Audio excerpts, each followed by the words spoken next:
The modern market is built for speed. In the world of contracts for difference, you don't buy physical shares or barrels of oil. You trade price action. You enter a rapid-fire derivative agreement to exchange the difference in an asset's price from the moment you open the contract to the moment you close it. The primary engine driving this market is leverage. Leverage is a mathematical multiplier that allows traders to control massive positions using only a fraction of their own capital as collateral. It amplifies the potential for gains while simultaneously introducing the risk of rapid total loss. Look at how this math works in practice. A retail trader deposits a 10,000 Rand margin block. With a leverage ratio of 1 to 50, that small deposit projects a massive $500,000 Rand position into the market. If the market moves against that trade by just 2%, the entire margin is wiped out. That money doesn't simply vanish.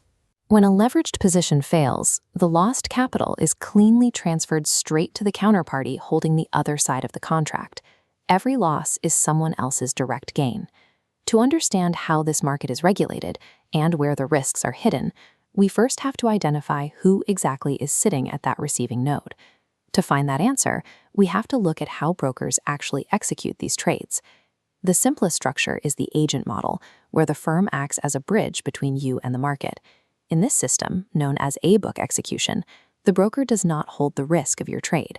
They simply route your order to an external liquidity provider or an offshore issuer. That third party becomes the actual counterparty. Because they hold none of the risk, an A-book broker's revenue isn't tied to your losses. They survive purely on volume, taking a small cut through transaction commissions or slight markups on the bid-ask spread. South African law treats this pure execution role as an intermediary service.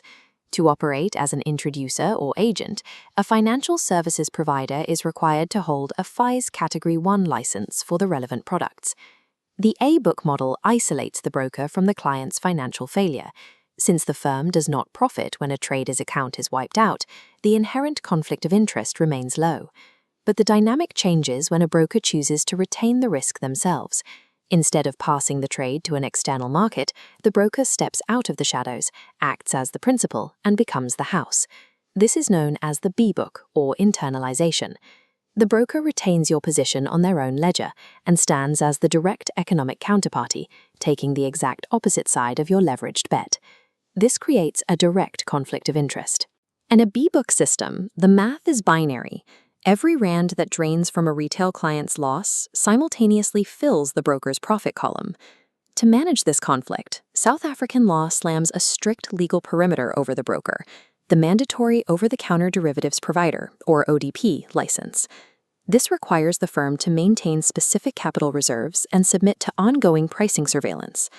Large brokers often refine this further using the hybrid model. They deploy algorithms to dynamically sort retail traders based on their historical profitability.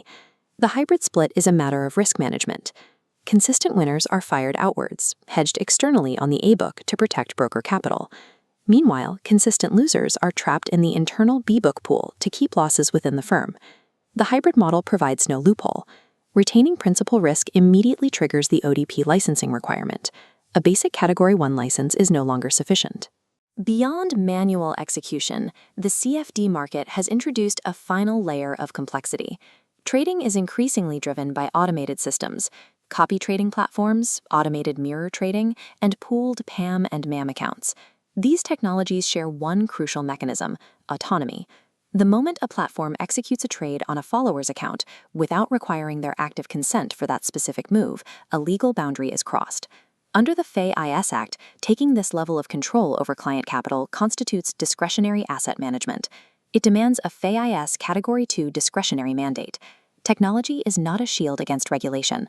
Simply embedding a PAM or MAM facility inside a platform does not exempt a money manager from these licensing requirements. Executing trades using client capital without a Category 2 license is the conduct of unauthorized business. The legal obligation follows the activity, regardless of the technical sophistication used to deliver it. Survival in the South African derivatives market requires operational alignment. Whether you act as an agent, a principal, or a discretionary manager, your regulatory license must match your actual behavior in the market. Navigating these thresholds requires expert structural oversight.